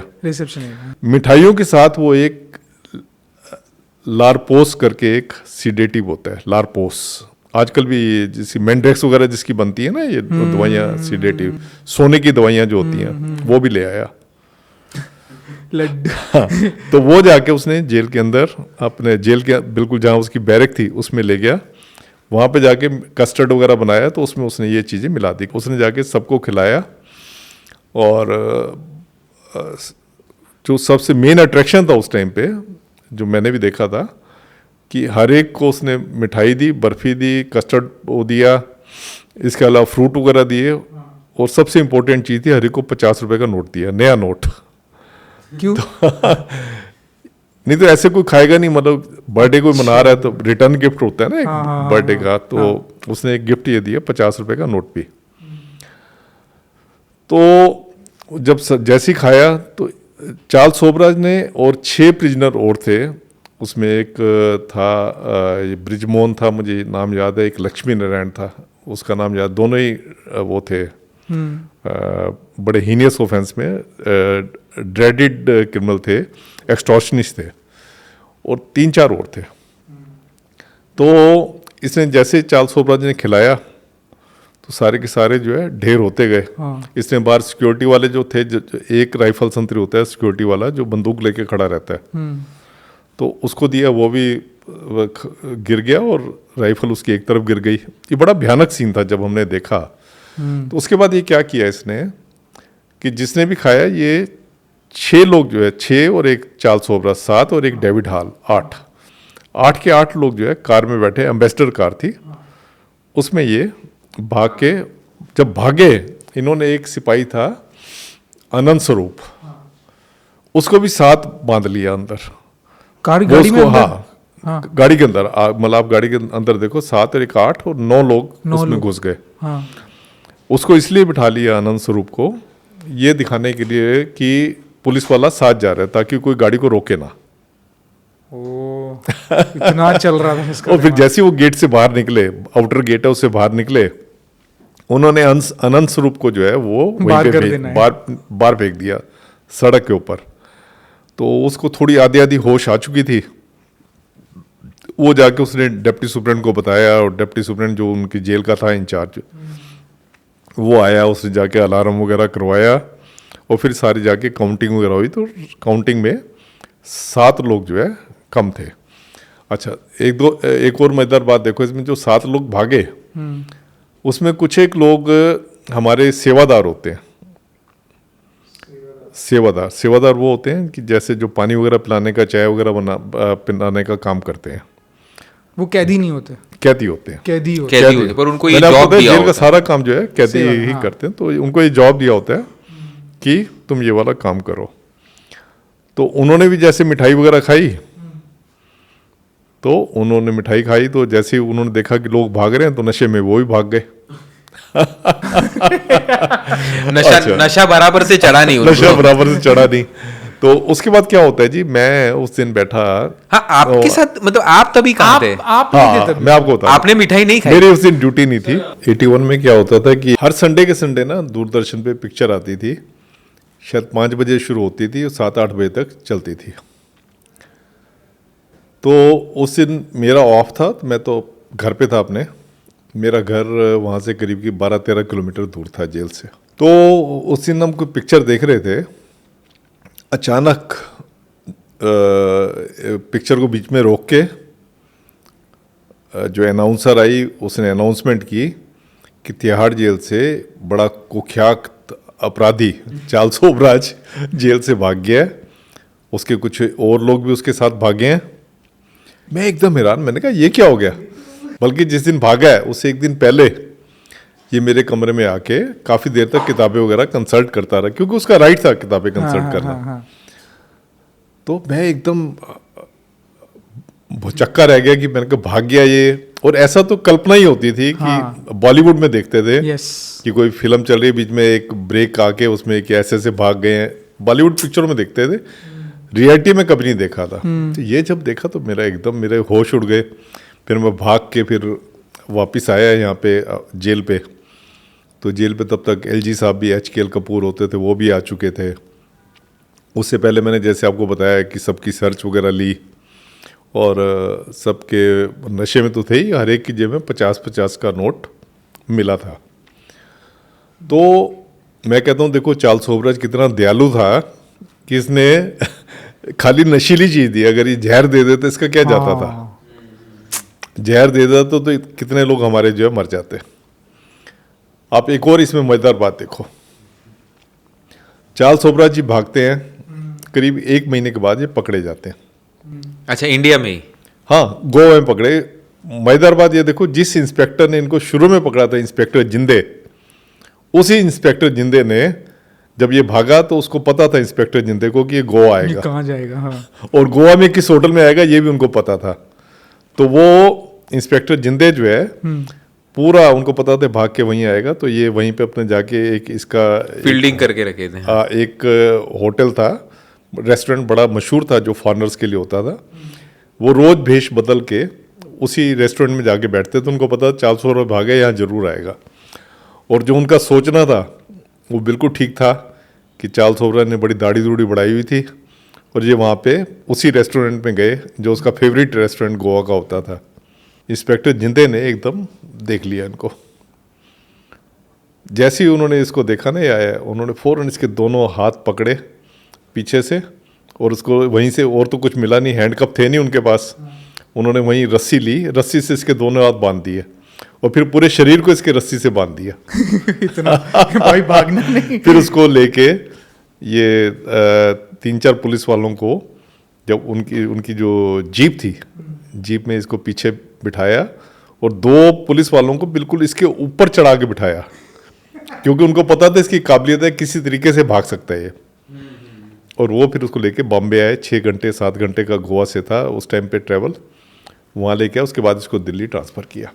नहीं, वापस वो टॉपिक पे आते हैं अभी के फांसी का जो अपना टॉपिक शुरू हुआ था, उस दिन क्या होता है फांसी वाले दिन पे? थोड़ा देखिए, सब लोग साइलेंट रहते हैं, माहौल एकदम अजीब होता है। एक बात तो है, जिसको फांसी लगनी हो, जिसको पता है कि फांसी लग रही है, तो साइलेंट तो रहता ही है। हमारा जेल रूल्स कहते हैं कि वो जो भी रिलीजियस लिटरेचर मांगे उसको दो। मुस्लिम है तो होली कुरान उसके पास होगी, क्रिश्चियन है तो बाइबल होगी, हिंदू है तो गीता होगी, जो भी धार्मिक किताब मांगेगा उसको दे दो। वेद बड़े पॉपुलर हैं। तो क्या होता है कि फांसी, जैसे किसी को फांसी की सजा हुई, पहले वो अपील करेगा हाई कोर्ट में, हाई कोर्ट के बाद सुप्रीम कोर्ट अपील करेगा, सुप्रीम कोर्ट में जब वो करेगा उसके बाद प्रेसिडेंट को लगाएगा। जिस दिन प्रेसिडेंट उस अपील को जो है वो कर देगा, डिक्लाइन कर देगा, मर्सी पिटीशन कहते हैं उसको डिक्लाइन कर देगा, उस दिन से बाद उसको, हाँ, फिर कोई होप नहीं होती उसको, उस दिन से उसको जो है आप फांसी वाला प्रिजनर जो है मानना शुरू कर देते हो। और मतलब उसमें टाइम रहता है उसके फांसी में? तो ये करीब उसके कानून ये कहता है कि जिस दिन उसकी मर्सी पिटीशन रिजेक्ट होगी उसके 15 दिन के अंदर अंदर उसको आप लटकाओगे। अच्छा, 15 दिन। तो उसके बाद क्या होता है, जैसे उसका सुप्रीम कोर्ट ने रिजेक्ट कर दिया, उसके बाद फिर ब्लैक वारंट इशू होता है। जिस कोर्ट ने उसको कैद दी होती है ओरिजिनली, वही ब्लैक वारंट साइन करता है। तो जैसी मर्सी पिटीशन रिजेक्ट होती है तो उसको फिर वो फांसी की कोठी में रख देते हैं, उसको फांसी कोठी कहते हैं, उसमें उसको रख देते हैं। अच्छा, अलग से कोठी होती है। हाँ, डेथ सेल बोलते हैं ना, डेथ सेल कहते हैं, या कंडेम प्रिजनर सेल भी कहते हैं उसको। उसमें रख देते हैं और वहाँ रख के सब सामान उसका जो है निकाल लेते हैं। मतलब कोई भी देखे क्या होता है कि जिसने फांसी लगानी है ना, सबसे पहले तो ये होता है कि कहीं वो अपने आप को फांसी ना लगा ले, वो खुद ही पहले खुद ही। जैसे पजामा पहना हुआ है, पजामे का एक पजामा यहाँ पे बांध लिया और दूसरा अगर आपने ग्रिल के ऊपर थोड़ा सा ऊपर कर लिया तो आप लटकना चाहो तो लटक सकते हो, तो अपनी जान ले सकते हो। तो कपड़े भी नहीं उसके तो रहने उसमें जो पजामा होता है उसमें नाला नहीं होता, और जो उसमें जो कुर्ता होता है, कुर्ता भी बड़ा सिंपल सा होता है, उसके पास से सारे बर्तन वगैरह सब चीज़ हटा लेते हैं। खाली उसको रिलीजियस बुक्स देते हैं, जो मैनुअल कहते हैं कि वो जितना वो आत्मा परमात्मा के बारे में जान सके वो जान ले, ताकि वो शांति में रहे, दिमाग उसका पीस में रहे, दिमाग में उसके खलबली ना मचे। नहीं तो पागल भी हो सकता है। Yes. बहुत चांस होते हैं पागल होने के, आदमी सोच सोच के वो, तो वो चीज़ ना हो तो उसको किताबें वगैरह देते हैं। और इन बिटवीन जो 15 दिन के अंदर अंदर जो उसके घर वाले जो मिलने वाले होते हैं वो आते हैं, वो भी मिल के जाते हैं, उनको आखिरी मुलाकात होती है। मिलने आते हैं लोग? हाँ हाँ, मिलने हर एक के मिलने आते हैं। तो उसके बाद जो है जब मुलाकात वगैरह हो जाती है, डे एंड नाइट वहाँ पे एक सिपाही रहता है, सिक्योरिटी स्टाफ रहते हैं, डे एंड नाइट उसकी एक एक हरकत को वो एग्जामिन बड़ा माइन्यूटली देखते हैं कि कुछ इसकी मेंटल कंडीशन कैसी है, इसका कहीं खुरापात करने की तो नहीं है अभी या कुछ और, सब चीज़ें इसके ऊपर वो एक जर्नल होता है उसमें लिखा जाता है। उसके बाद जिस दिन फांसी की डेट फिक्स होती है उस दिन सुबह सुबह उसको 5 बजे करीब उठाया जाता है। उसको नींद कहाँ आती है वैसे भी, पर 5 बजे करीब उठाया जाता है। उसको चाय वगैरह दे के, चाय सबसे पहले देते हैं, चाय वगैरह दे के उसको फिर कहते हैं नहाना धोना है तो नहा धो लेते हैं वो। तो उसके बाद उसको जो है एक जिसको सो कार्ड जलाद कहते हैं, हैंगमैन जो होता है, हाँ। वो आया होता है, जो कि जो पूरा लीवर हाँ जो लीवर खींचता है, जिसकी ड्यूटी होती है देखना कि जो फांसी जो दे रहे हैं रूल के हिसाब से दे रहे हैं। रस्सा वगैरह जो है पूरा अच्छे एक दिन पहले रात को वो चेक कर लेते हैं रस्सा वगैरह कि ठीक रस्सा है, बोझ वगैरह इतना उठा लेगा जितना बंदे का है। और उस दिन सुपरिटेंडेंट जेल भी होता है, उस दिन एक मैजिस्ट्रेट भी होता है। मैजिस्ट्रेट वहाँ इसलिए होता है वो जो कि ये बताता है कि अगर उसकी कोई संपत्ति है, वो संपत्ति किसी को देना चाहता है तो वो उसकी विल वगैरह रिकॉर्ड कर लेता है। उसको पूछते हैं कि किसी उससे पूछते हैं कि तेरी तुम्हारा कोई संपत्ति वगैरह है, तो वो जनरली तो वो पहले जब मिलने वाले आते हैं तभी वो कर लेते हैं उसका जो भी बंटवारा करना होता है। तो फिर भी एक फॉर्मेलिटी के तौर पे पूछते हैं, मैजिस्ट्रेट पूछता है। तो उसके बाद जैसे ही सुपरिटेंडेंट जेल जो है इशारा करता है हैंगमैन को, तो वो लीवर खींच के जान जो है उनकी 2-3 मिनट में जो है जान जो है चली जाती है। तो वो प्रोसेस जो होता है कुछ रुमाल छोड़ते हैं लाल, ऐसा है कि फिल्मों में हमने देखा है कि छोड़ा और लीवर खींचा? ऐसा नहीं होता। और आखिरी ख्वाहिश? हाँ मैं बताता हूँ। एक्चुअली रुमाल खींचने वाली कोई बात नहीं होती, ये हर एक का अपना अपना स्टाइल होता है सुप्रीटेंडेंट। वैसे तो सुप्रीटेंडेंट जैसी आंख का भी इशारा करे ना, अच्छा कि ठीक है कर दो, बस ऐसे वो कर देता लीवर खींच देगा। हाँ, रुमाल वगैरह दिखाने की बिल्कुल कोई जरूरत नहीं होती, इशारा देना होता है। उसको लीवर वाले को इशारा देना है। उससे पहले मैजिस्ट्रेट वगैरह जो उसकी बिल वगैरह लिख लेता है, और डॉक्टर आता है। डॉक्टर का होता है जैसे ही लटक जाते हैं 2 घंटे बाद डॉक्टर आते हैं। डॉक्टर सर्टिफाई करते हैं कि इनकी जान जो है निकल चुकी है, एक्सटिंक्ट हो चुकी है।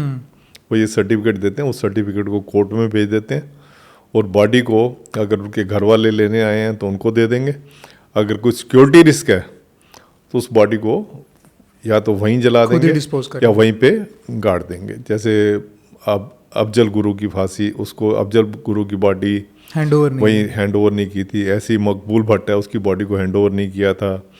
ऐसे ही सतवंत सिंह केहर सिंह है, उनकी बॉडी को वहीं जेल में आग लगाई थी, तो ये वहीं पे उसका डिस्पोजल कर देते हैं। नहीं तो आखिरी ख्वाहिश टाइप, आखिरी ख्वाहिश जो फिल्मों में देखा, बताओ तुम्हारी आखिरी ख्वाहिश मुझे बताओ। आप अगर किसी को कहोगे जिसको पता है मैं कुछ 1 घंटों में लटकने वाला हूँ, हाँ।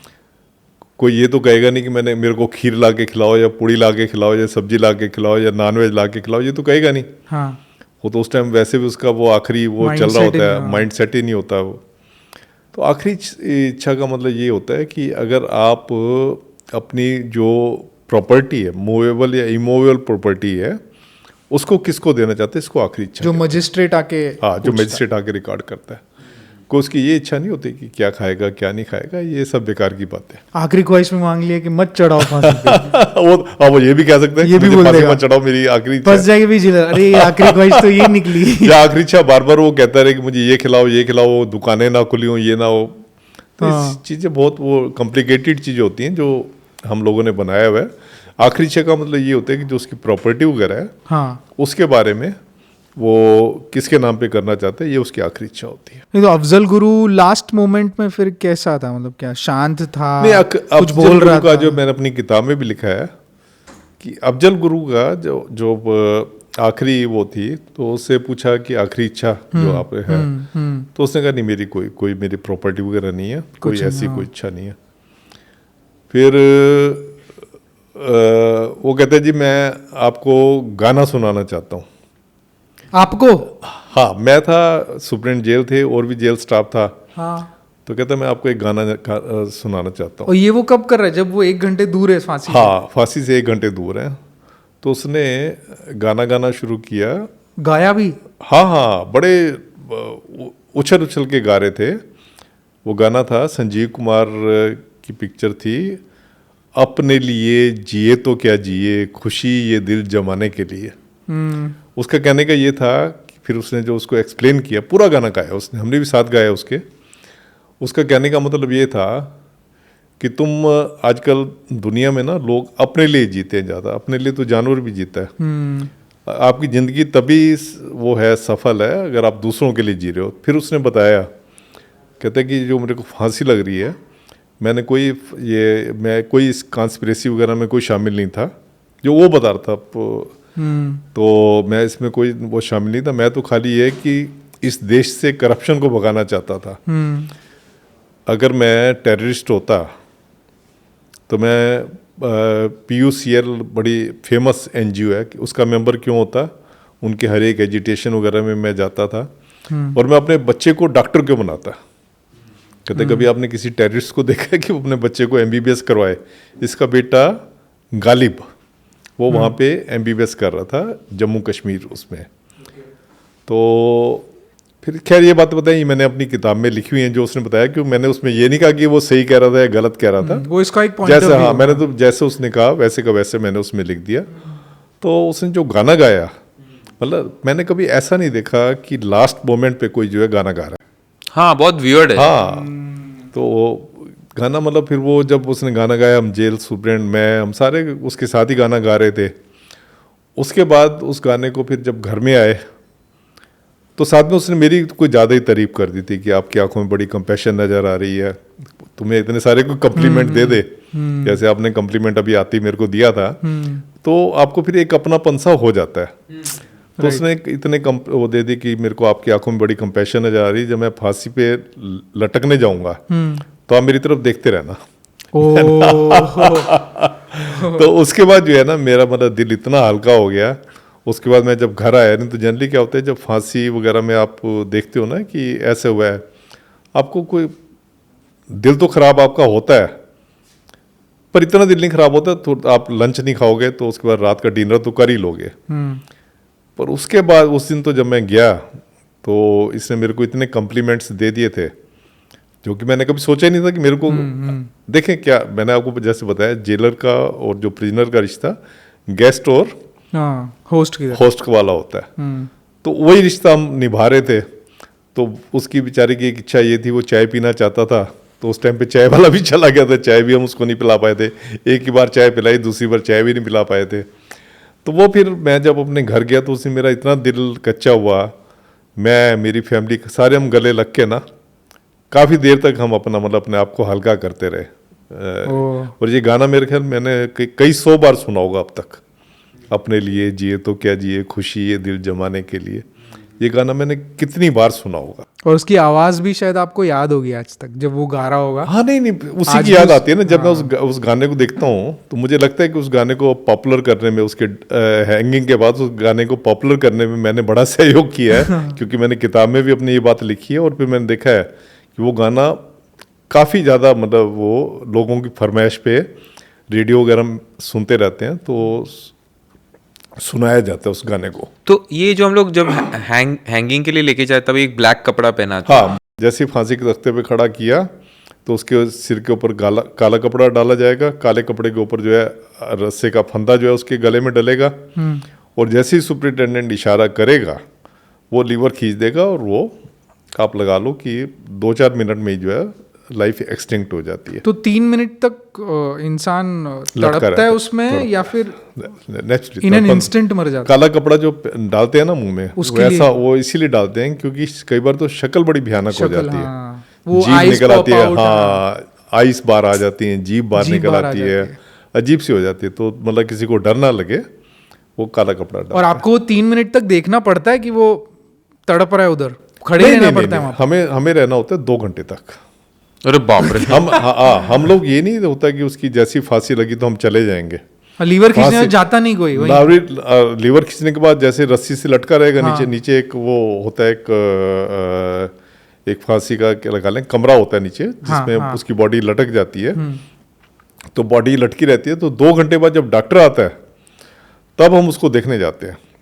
अच्छा। 1-2 बार वैसे ही हमारे सिपाही वगैरह जाके देखा आता है कि गर्दन तो नहीं अलग हो, कहीं 1-2 बार सुना है मैंने, हमारे सामने तो नहीं हुआ कि जैसे उसको फांसी पे लटकाया उसकी गर्दन अलग हो गई।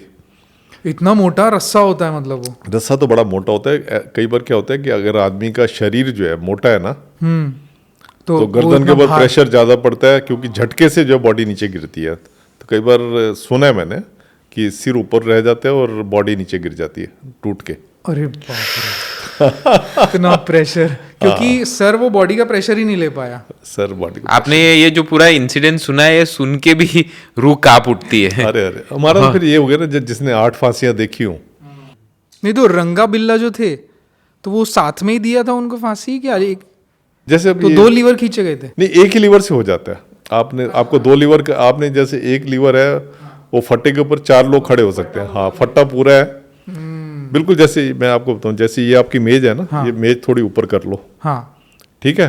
मेज के ऊपर हमने 4 लोग खड़े कर दिए। हाँ, वो और खुला जो फट्टा जो है, फट्टा एक लीवर से जुड़ा हुआ है हाँ और पीछे उसके क्लिप्स लगे हुए हैं ताकि फट्टा बिल्कुल नीचे ना गिरे, झटके से नीचे जाए। हाँ हाँ, तो जैसे ही वो लीवर खींचते हैं उस पर अगर आप 4 जने खड़े हो सकते हैं, चारों को एक साथ। चारों एक साथ फांसी हो जाती है। तो चारों एक रंगा और बिल्ला को साथ में ही फांसी साथ में फांसी। करतार उजागर को भी साथ फांसी दी थी और रंगा बिल्ला को भी इकट्ठे दी थी। तो रंगा बिल्ला कुछ बोल रहे थे क्योंकि वो तो बहुत नटोरियस थे?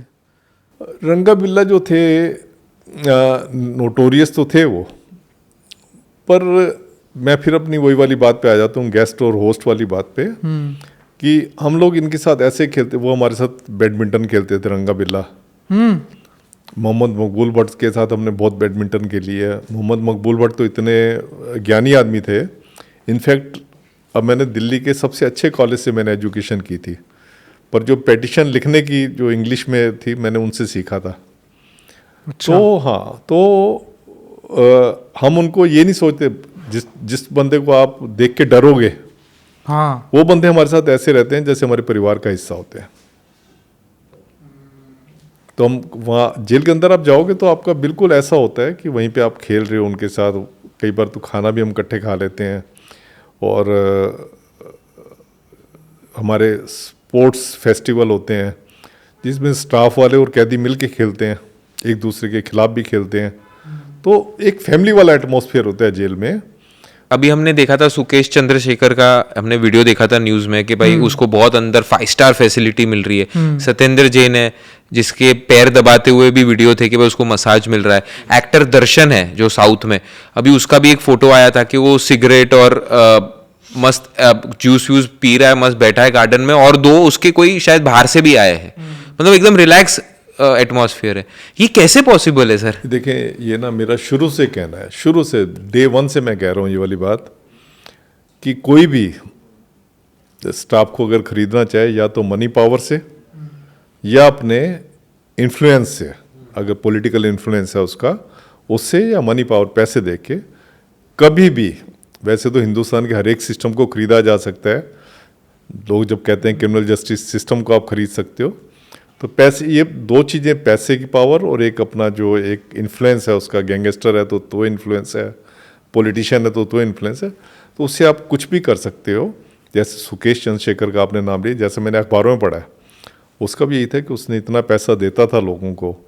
जब आप पैसा दोगे फिर तो आप अपने रूल को तोड़ना ही तोड़ना है, जितना मर्जी आप कर लो। तो कोई प्रशासन का कुछ इन्वॉल्वमेंट या किसी का कुछ से नहीं इतना दिख रहा है सामने? जिनका इन्वॉल्वमेंट होना चाहिए था उन सबको उसने खरीद लिया था, तो कहाँ से प्रशासन रह जाएगा?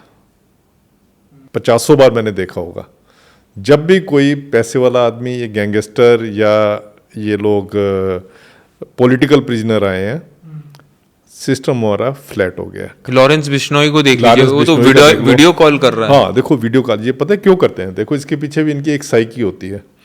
इनकी साइकी ये होती है कि जनता को बताना, आम जनता को बताना, खासकर जो इनके खिलाफ विटनेसेस हैं केसेस में, उनको बताना कि तुम यही कर सकते थे ना कि हमें जेल में भेज दिया, अब जेल में देख लो मजे मार रहे हैं।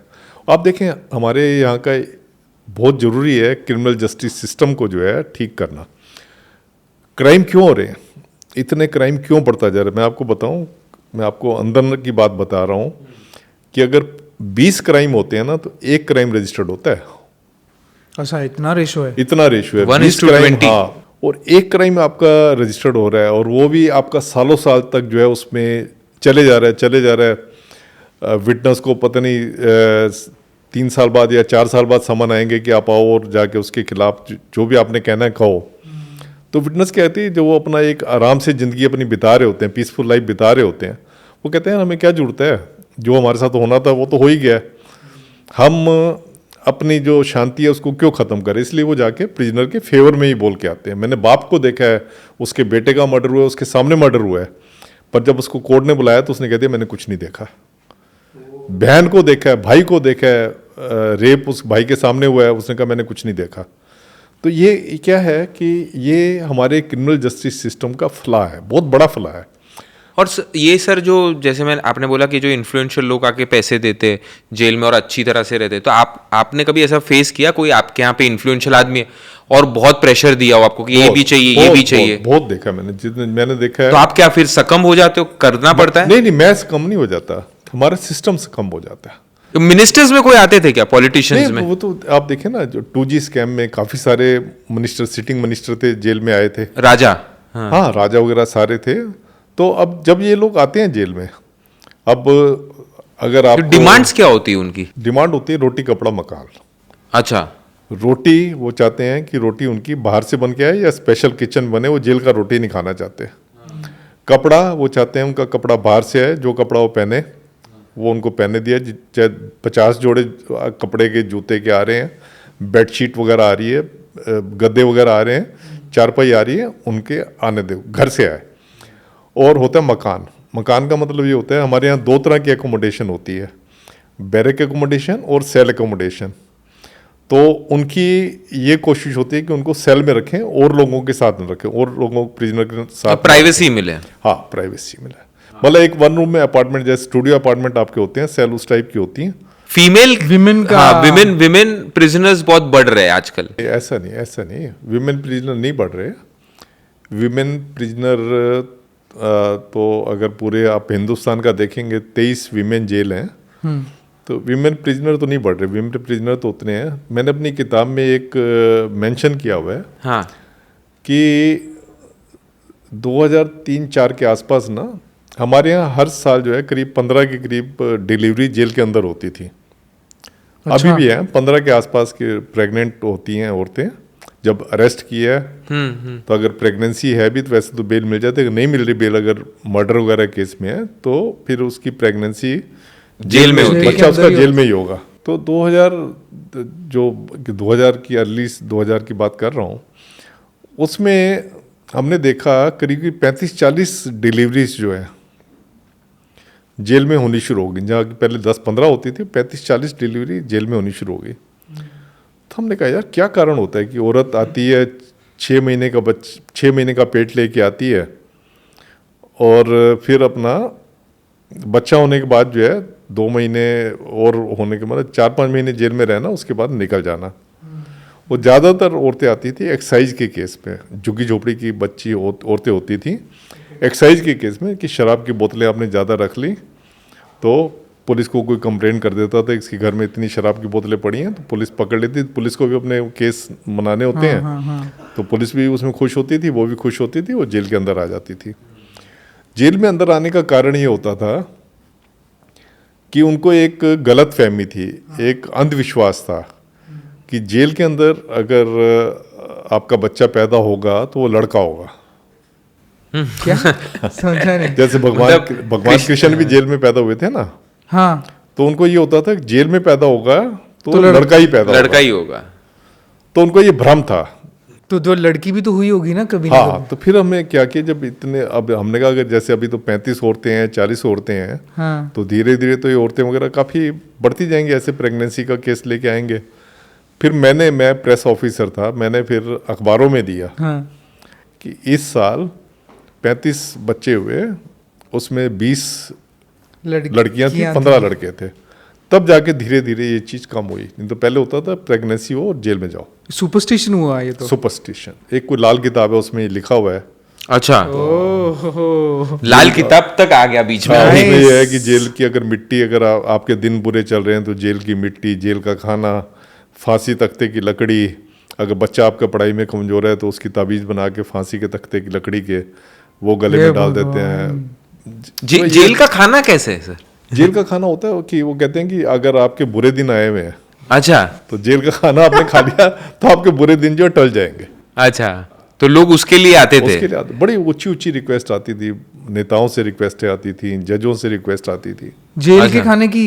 हाँ, कि जेल का खाना भेजो। तो फिर हमने जब देखा कि इतनी रिक्वेस्ट आ रही है, हमने फिर क्या किया कि जेल के खाने का एक रेस्टोरेंट खोल दिया। वो रेस्टोरेंट कई सालों तक चला। उसमें कैदी खाना खिलाते थे, कैदी सर्व करते थे, तो बड़ा चला था वो। थीम अच्छी है, थीम अच्छी है। हाँ, जेल कैफे।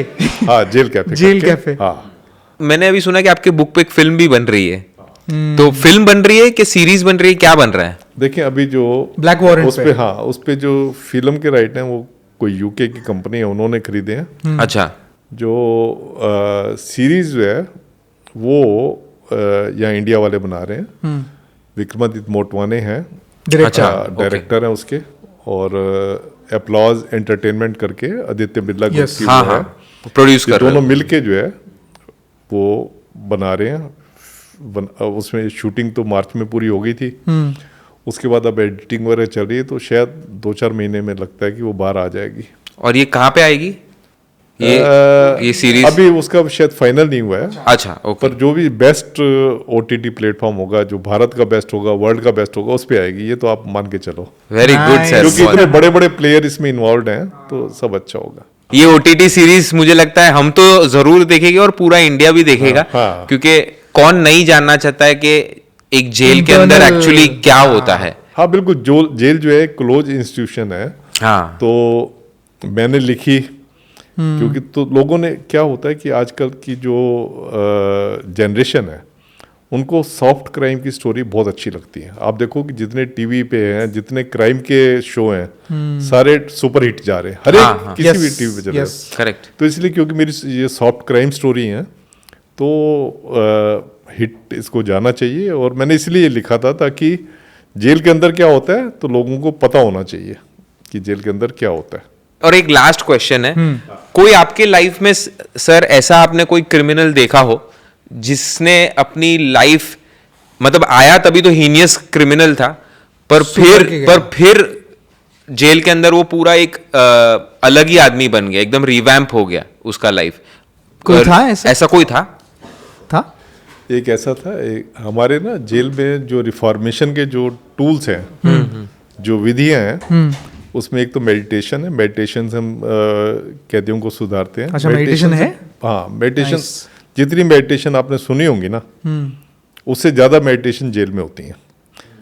आपको मैं नाम लूँ, ये अपना विपासना मेडिटेशन है, SN गोयंका जी की। आर्ट ऑफ लिविंग मेडिटेशन है, श्री श्री रविशंकर जी की। सदगुरु की मेडिटेशन है, सदगुरु उनका है, उसका नाम मुझे अभी ध्यान नहीं आ रहा, ईशा फाउंडेशन, ईशा फाउंडेशन, उनकी मेडिटेशन है। उसके बाद सहज योग माता निर्मला देवी का, राजयोग ब्रह्मा कुमारियों का है। ऐसे कई सारी बहुत सारी मेडिटेशन है और योगा प्रोग्राम जो हम जेल में जाते हैं जिससे कि हम उनको सुधारते हैं। तो एक केस आपने जो कहा, बहुत अच्छा क्वेश्चन किया है आपने। क्या था कि 1994 में हमने विपस्सना का एक कैंप लगाया था जेल में, जिसमें करीब करीब 1200 लोगों ने विपस्सना के प्रोग्राम में, उसमें खतरनाक कैदी भी थे, दूसरे भी थे जिन्होंने विपस्सना का कोर्स किया। हाँ। हमारे यहाँ एक प्रिजनर था लियो गैजनियर, नाम मुझे अभी भी याद है, नॉर्वेजियन प्रिजनर था। तो वो NDPS केस, जो ड्रग्स का केस होता है, उसमें वो जेल में आया। तो जेल में जब वो आया तो जैसे एक ये फॉरेनर्स होते हैं ना, खासकर जो गोरे फॉरेनर्स होते हैं, इनवेरिएबली ये लोग जो है बड़े एजिटेटेड होते हैं जब जेल में आते हैं। इंडियंस को गाली निकालते रहेंगे, थूकते रहेंगे, भले इनमें बहुत ज़्यादा सुपीरियरिटी कम्प्लेक्स होता है। तो ऐसे ही लियो गैजनियर नॉर्वेजियन वो था, गोरा चिट्टा था, तो गालियाँ निकालता था, हर एक से लड़ाई करता था। और कम्युनिकेशन गैप भी होता है, वो उसको हिंदी नहीं आती थी, कम्युनिकेशन गैप हो जाता था। और छोटी 18 से 21 साल की जेल में था वो, इसमें जवानों की जेल में, जिसको किशोरों की जेल में था। तो अब हम लोग जेल बहुत परेशान थे हम लोग कि ये बंदा इतना गाली निकालता है, ये ऐसे अपनी, क्योंकि उसमें 10 साल मिनिमम कैद है NDPS में, 1 लाख रुपए जुर्माना है, कैसे अपना टाइम ये काटेगा। हमें फिर ये भी डर होता है कि सुसाइड ना कर ले, कुछ और ना कर ले। जो ऐसे लोग होते हैं, काउंसलिंग की बहुत ज़रूरत होती है। तो उस प्रिजनर को सुप्रीम जेल ने सोचा कि इसको हम मेडिटेशन करवा देते हैं। उसने इसको मेडिटेशन के कोर्स में डाला। उसने आर्ट ऑफ लिविंग और विपस्सना मेडिटेशन दोनों की। पहले एक मेडिटेशन की, उसको थोड़ी थोड़ी समझ आई, क्योंकि इंग्लिश हिंदी दोनों में कोर्स होते हैं। तो उसने 2 कोर्स, ऐसे करते करते उसने 10 कोर्स कर लिया। उसने 10 कोर्स कर लिए, तो उसको लाइफ का मतलब समझ आ गया कि लाइफ क्या है, what is life. What is, जिसको ये व्हाट इज लाइफ का समझ आ गया ना मतलब, वो आगे गलत काम तो करेगा ही नहीं। करेक्ट। उसमें जैसे हमारे हिंदुओं के ग्रंथ है, उसमें कहा है कि हम 5 तत्वों की काया है, आत्मा परमात्मा है, ये सारा उसको ये समझ आ गया कि शरीर तो कुछ है ही नहीं मेरा, जो आत्मा है सब कुछ है, आत्मा अजर अमर है। तो उसने भाई साहब 1-1.5 साल तक तो उसका जो है केस चल रहा, वो चलता रहा 1-1.5 साल तक। फिर 1.5 साल के बाद जब उसने ये कोर्स कर लिए, 8-10 कोर्स कर लिए, उसने कोर्ट में एक एप्लीकेशन दी कि मैं अपने क्राइम को कन्फेस करना चाहता हूँ। तो जज, कोई अगर प्रिजनर ऐसे वो कहता है कि मैं अपने क्राइम को कन्फेस करना चाहता हूँ, जज साहब को समझ नहीं आई कि 1.5 साल से हमें परेशान कर रहा है, केस चल रहा है, और अब कह रहा है मैं क्राइम को कन्फेस करना चाहता हूँ। तो हमने कहा उसको, मैंने भी कहा, मैंने कहा सोच ले यार, क्राइम कन्फेस करेगा 10 साल की कैद 10 साल की कैद होगी और 1 लाख रुपए जुर्माना होगा। कहता जी मैं बिल्कुल तैयार हूँ सब कुछ करने के लिए, मैं अपना पाप अगले जन्म में क्यों लेके जाऊँ, मैं इसी जन्म में अपने पाप जो है ख़त्म करके जाना चाहता हूँ। तो उसने जज साहब को कहा कि फला, उसमें जज साहब जब रिकॉर्ड करते हैं ना, तो उसने जज साहब को कहा अपनी कन्फेशन, जो उसने कन्फेशन में कहा कि ऐसे ऐसे इंडिया में जो ब्राउन शुगर है, स्मैक जो है सस्ती मिलती है, मैं इसको लेके नॉर्वे लेके जा रहा था। तो 3 किलो स्मैक थी मेरे पास, 3 किलो। तो हाँ, तो पुलिस ने गिरफ्तार कर लिया और मेरे को पकड़ के जेल में, मैं कन्फेस करता हूँ। जज साहब ने कहा तू 3 किलो कह रहा है, पुलिस ने तो 2 किलो दिखाई है। वो कहता मैं कुछ नहीं जानता, 3 किलो स्मैक मेरे से पकड़ी गई थी, 1 किलो पुलिस ने कहाँ कर दी मुझे नहीं पता। मैं अपना कन्फेस कर रहा हूँ कि ये 2 किलो स्मैक मेरे से पकड़ी गई थी।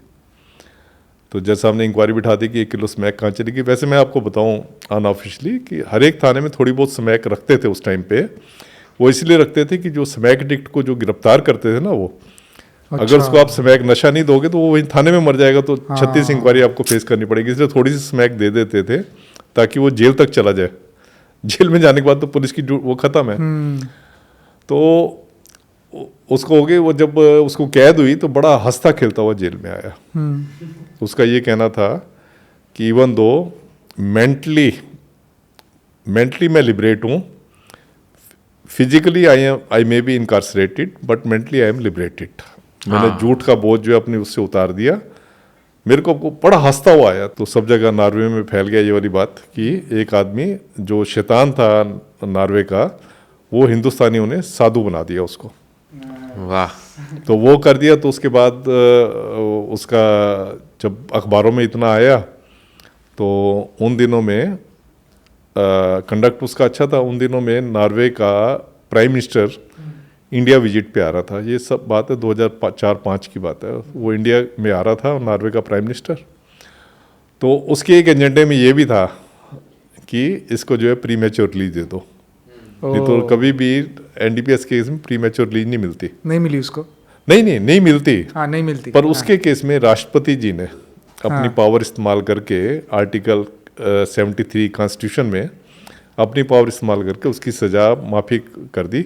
उसने मेरे ख्याल 4 साल जेल में काटे थे, बाकी 6 साल आधे से भी कम जेल में काटे। मतलब उससे आप देखो ना पूरे हिंदुस्तान को कितनी पब्लिसिटी मिल गई। मतलब लोगों को पता लगा कि हमारी मेडिटेशन में इतना दम, हमारे कल्चर में इतना दम है कि आप किसी एक शैतान को साधु बना सकते हो। हमारे यहाँ तो और भी है, वाल्मीकि का या और बहुत सारे हैं, बहुत कुछ है। तो अगर ये तो हम अपने कल्चर को एक्सप्लोर करें तो ऐसी बहुत सारी चीज़ें मिलेंगी। तो ये बाहर से था, तो इसका मतलब हम लोगों को जो है उन्होंने मतलब जो हमने मेडिटेशन करवाई थी, पूरे वर्ल्ड में इस चीज़ को एप्रिसिएशन मिला। तो ये मुझे याद है। बहुत बहुत बढ़िया। Thank you sir. और सर बहुत अच्छा डिटेल में बात की आपके साथ। एक जेल का एक सिनेरियो मिला हमको। एंड थैंक यू, आप दिल्ली से आए और हमारे साथ इतना टाइम स्पेंड किया। आपने बुलाया मुझे। टाइम और दिया। एक्चुअली हमको तो कम टाइम मिला आपके साथ। हाँ। मैं खुद चाहता था कि टाइम में आपके साथ वो करूं। हाँ। Thank you sir, thanks for coming, thank you for coming, for sharing your experience के जो हुआ, बिकॉज ऐसे एक्सपीरियंसेस के लिए सुनने में बहुत अच्छा लगता है। और आपने देखा है, सहा है, वहां पे रहे हो आप। और ये एक्सपीरियंस एक्सपीरियंस, हाँ, और ये एक्सपीरियंस हम विन विन वर्ल्ड के हमारे चैनल से हम लोगों तक भी स्प्रेड करना चाहते हैं। इसीलिए हम ऐसे लोगों को बुलाते हैं जिन्होंने देश के लिए बहुत कुछ किया है, जिन्होंने अपने अलग अलग सर्विसेज में बहुत सारे एक्सपीरियंसेस लिए। सो सब्सक्राइबर्स को भी क्या एक वाइड वेराइटी ऑफ नॉलेज और एक्सपीरियंसेस मिले। नहीं, ये बहुत अच्छा आप काम कर रहे हो कि एक अच्छाई अगर नीचे जाती है तो नेचुरली अच्छाई फैलेगी। यस वो यही काम हमने करना। हाँ। Thank you sir, thank you sir, God bless you. Thank you.